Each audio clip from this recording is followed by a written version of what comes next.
Thanks, Dean. It's nice to be here. I haven't been in Baltimore in a long time, and it's great to see so many of my old by virtue of age and old by virtue of length of friendship friends in this room.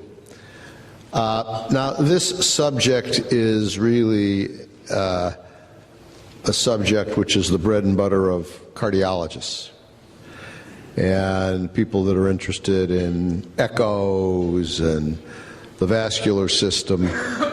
But I don't have to tell you that this is something that the nephrologists are into, and those of us that are card-carrying nephrologists like myself, the other members of the panel are not, they're cardiologists.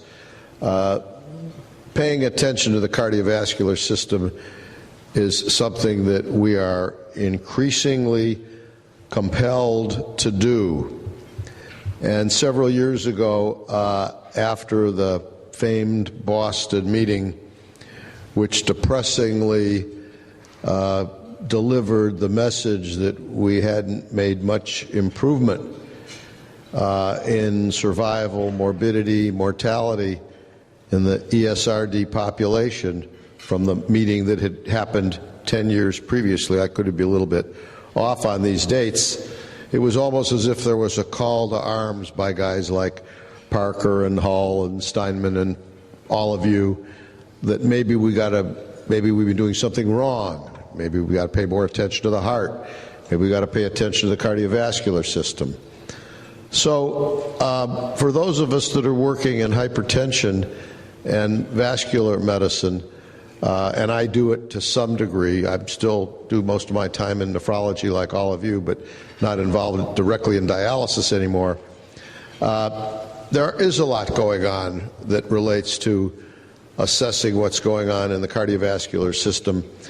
And Wednesday I put together a new talk for Bud Rose's Harvard nephrology course on dilemmas in the management of mild essential hypertension. And if you stop and think about all the dilemmas we have in terms of blood pressure and compliance and elasticity and central pressure, peripheral pressure, there's a lot out there.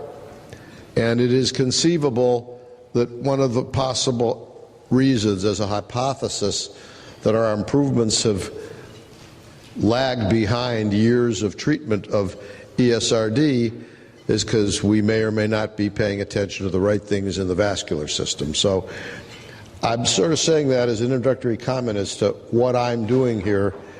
And, you know, I'm a nephrologist like all of you, and I'm just as frustrated as you are as to why things haven't improved a lot over the last 10 to 20 years. So I'm going to move from qualitative to quantitative blood pressure measurement, the evolution of blood pressure management, new technologies in blood pressure management, then move to the possible added value in central blood pressure and mining the waveform concept, make a few comments about the evidence, and then talk briefly about central blood pressure and waveform analysis methodologies, then turn the rest of the program over to people who know more about this than I do. We do this in our Department of Nephrology and Hypertension, and we are measuring central pressure. We are doing pulse wave velocity. The big hypertension centers are doing a lot of this stuff. And the question is, should nephrologists, should people involved in ESRD, should people in the dialysis units be thinking more about these other technologies to assess the cardiovascular system, because our patients are all dying from bad cardiovascular outcomes. So this little bit of history here I found very interesting as as I got this set of slides. The first clinical uses of non-invasive blood pressure measurement focused on the qualitative assessment of the pulse. And the sphygmograph was developed initially by someone by the name of Mare. I'm sure there are medical historians in this room that know more about this than I do. In 1863, it used a series of levers to record the radial pulse. Dudgeon's sphygmograph from 1876 is shown below, and the recordings were used to assess and diagnose a variety of diseases, even the effects of drugs such as nitroglycerin. We might remember some of this from the cardiology teaching sessions in medical school.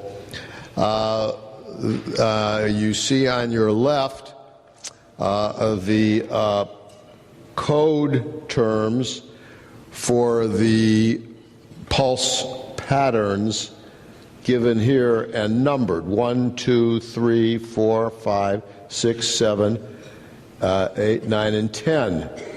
9 and 10 are not dropped off here. But the first one is the appearance of a normal, healthy pulse. The second one is a feeble pulse of weak age or dying. The third is senile pulse pressure, heart failure. The fourth, even I remember this from medical school, the hard, wiry pulse of rheumatic fever. I'm looking around the old guys in the room that, you probably had some professors that were 70 years old that didn't use a stethoscope, put the ear to the chest, put the ear to the bare back. They were very good at all this sort of stuff. It always sort of turned me on in physical diagnosis when I was a medical student. Then the hard, long pulse of hypertrophy of the left ventricle with left ventricular dilatation, the so-called soft pulse of irritative fever, nervous excitement, and mitral valve and aortic valve disease. Well, in 1896, Scipione Riva Rocci, an Italian internist and pediatrician, improved on earlier designs to make the first easy-to-use sphygmomanometer, a pulse pressure meter, and the components of this device can easily be recognized in the modern version. It looks sort of similar. And then in 1905 was the discovery of the Korotkov sounds, which allowed the determination of both systolic and diastolic pressures. The Riva Rocci apparatus used by Korotkov in his measurements is shown here. The need for a wider cuff was shortly thereafter appreciated, and this sphygmomanometer revolutionized medicine by introducing quantitative assessment into a field previously characterized almost exclusively by qualitative assessments that I showed you on the previous slide. However, information from the waveform was lost with this new technology.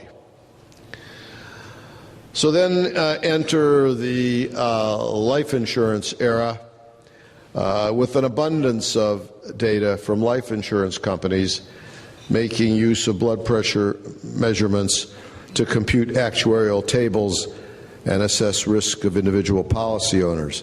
I've been obsessed in the last few weeks about how the life insurance industry is going to respond to the JNC 8 new guidelines that just came out. It's a tremendous conundrum. And as I said at the Harvard course just about 48 hours ago, maybe the way we've conventionally measured blood pressure with all the conundrums about targets and who takes the pressure and how it's taken, maybe there's an opportunity here to open up a whole new field about thinking about what really is going on in the vessel. And central aortic pressure could be one adventure in this arena. And then, of course, when Roosevelt died, that was a wake-up call that bad high blood pressure, which was unnoticed, and people didn't pay much attention to it. And, you know, the term essential hypertension, as you remember, was coined in 1911 because it was thought that an elevated arterial pressure was necessary or compensatory to perfuse the vital organs. And it was thought well into the 50s that high blood pressure was needed to perfuse the vital organs. That's where the term essential hypertension comes from until it became apparent from anecdotes like this, and then the insurance data and the VA cooperative data, that maybe the high blood pressures that we thought was essential might be deleterious, and I don't have to tell anybody in this room all about that scenario. It wasn't until the 1990s in the SHEP trial that the importance and prevalence of isolated systolic hypertension, then defined as a systolic more than 160 and a diastolic less than 90, the most recent JNC 7 definition, JNC 8 did not give any blood pressure definitions, of more than 140 and less than 90 was defined as isolated systolic hypertension in JNC 7 from 1993. But anyhow, this became a very important, very important concept. Even in progressive renal disease, progressive diabetic nephropathy, data from the Renal, the IDNT showed that all the progression regarding blood pressure relates to the systolic pressure and not the diastolic pressure. You all know that story. And you see in the red bars getting bigger and bigger and bigger with increasing age, so that the increasing numbers of people with hypertension over the years probably relates more to increasing age. And virtually all of that is tucked into increases in the systolic blood pressure. It's also seen in some young people, maybe 15%, but clearly for all my friends out there in the room, it's this red bar which is difficult, and it's difficult to treat. And maybe we need to learn more about the cardiovascular system and blood vessels, central pressure, stiffness, elasticity, viscosity in this population of patients. Well, interestingly, in revising my section for up to date, there's a section in there on methodology of taking the blood pressure, and it's almost all devoted to the oscillatory method. It was a chapter that I inherited, and I didn't pay much attention to it the first time I redid it. I just sort of went on to some other comments. So this time I looked at it and I said, you know, I can't remember the last time anybody took a blood pressure on me, or that I ever did with a stethoscope, you know, listening for Korotikoff sounds. So even though we use this BP True machine, which I'll show you, and even though there's an Omron machine that, you know, the nurse is out of the room, all the other machines that you're using in your hospitals are oscillometric machines. And there's dozens of different kinds. Some are electronic, some are not electronic. They're, you know, you pull them up on the pole, you squeeze them up, you know, but they're oscillometric. No one's really putting a stethoscope on anymore. I asked our head nurse, and I was so turned on by doing this as I was revising this chapter and thinking about this talk that I went around all the machines in our department. There are about 6 different oscillometric devices. And then I asked our nurses what their guess was at the Cleveland Clinic in all departments, how often the oscillatory method might be used. Yeah, maybe 10 to 15% of blood pressures taken throughout the whole institution, the family health centers, rely on the oscillatory method. So those things are pretty much a thing of the past. And it, as you all know, depended strongly on the skill and experience of the operator. And then in the 1970s, a new method evolved based on pressure oscillations in the deflating cuff, which allowed operator-independent detection of systolic, diastolic, and mean blood pressure. While the oscillometric method is most accurate in determining mean blood pressure, most devices today report only systolic and diastolic pressures as determined by proprietary algorithms. Now, you also are aware of this business of white coat or office hypertension. So automated or advanced oscillometric blood pressure monitors are now out there on the playing field. This is an example of one of them based on oscillometry form. Some devices, the one that we use, and the one that is used, by the way, exclusively at the Mayo Clinic and all of its satellites, the BP True machine, developed from a group in Vancouver a number of years ago, allows a measurement protocol in which an operator need not be present. This feature has been shown to reduce the white coat effect. Trust me, it's real, and it's seen in a whole lot of patients. In the SPRINT trial, which I suspect some of you are involved in, the automated oscillometric blood pressure monitor that is being used is an Omron, and the Omron takes 3 readings a minute apart. This one can take up to 6 readings a minute apart. The nurse puts the machine on and then leaves the room, and then the rest of the readings are taken automatically, and they're averaged, and at our place it's integrated into the electronic medical record. So no one is sitting there writing down every single number. And it's the same way at the Mayo Clinic as well.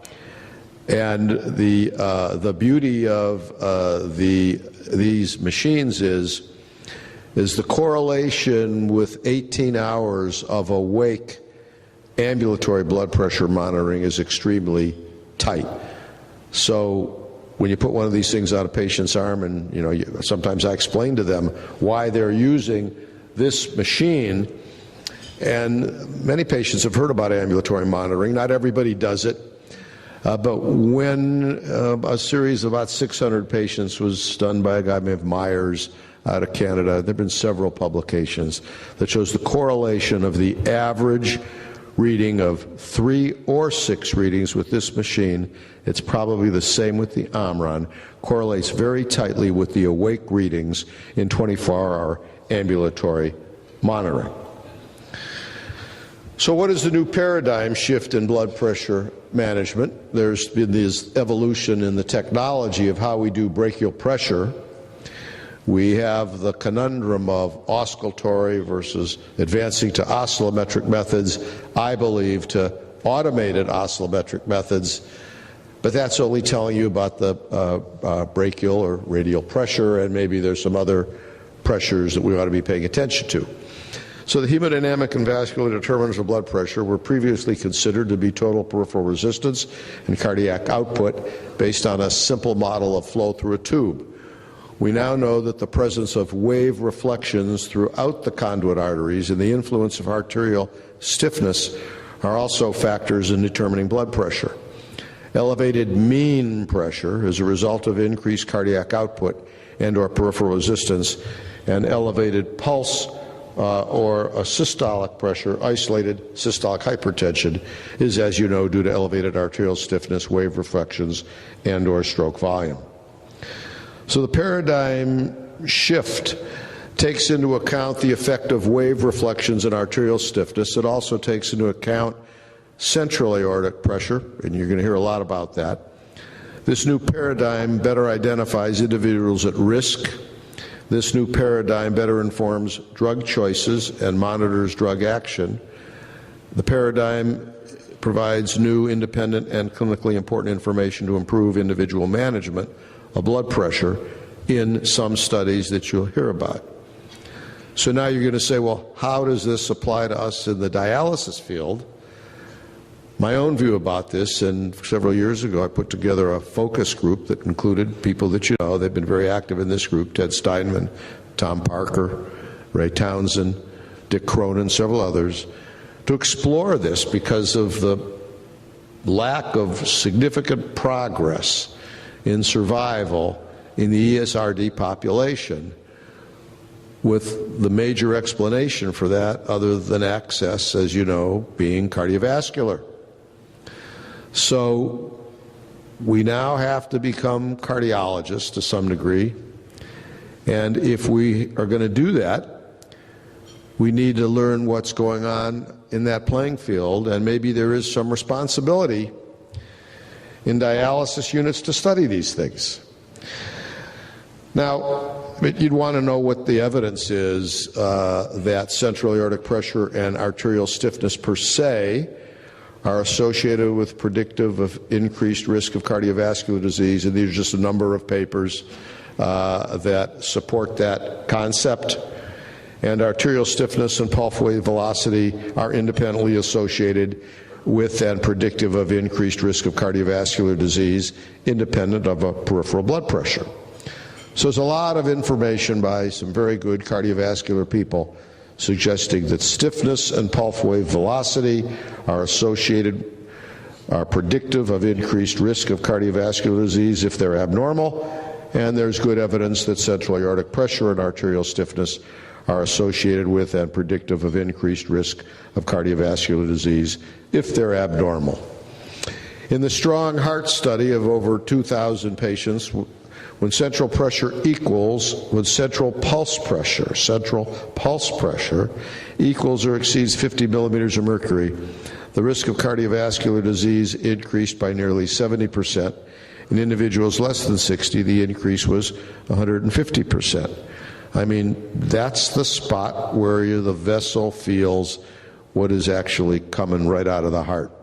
Central pressure, pulse pressure of 50 represented a threshold above which the risk of cardiovascular event increases dramatically, and you'll hear more about that later.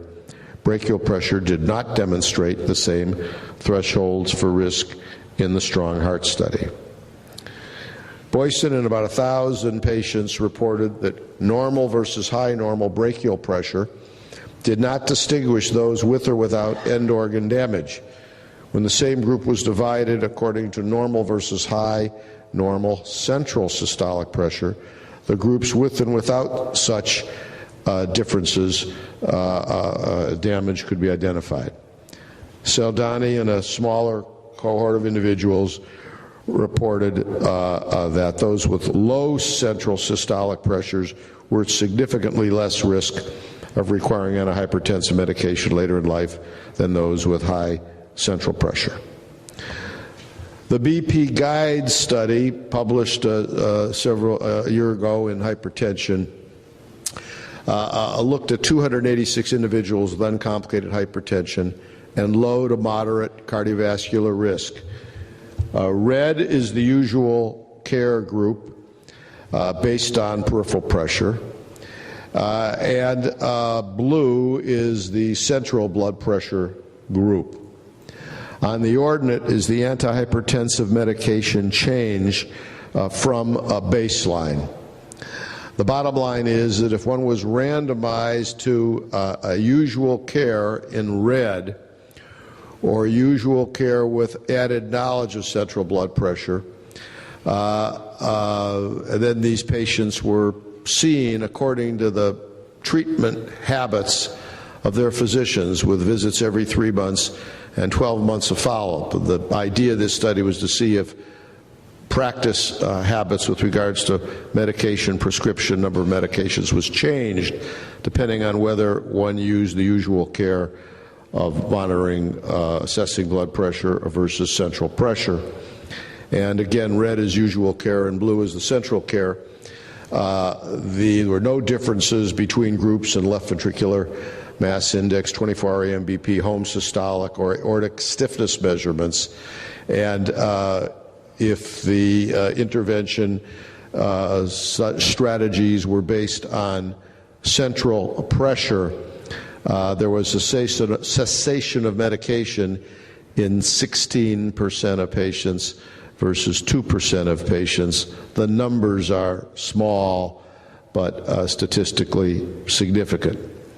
Raise the question of whether or not guidance of hypertension management with central blood pressure, and you'll hear more about that, might result in different treatment strategies than if we based what we've always done on the peripheral blood pressure with the conventional cuff, oscillometric, or oscillatory methodology.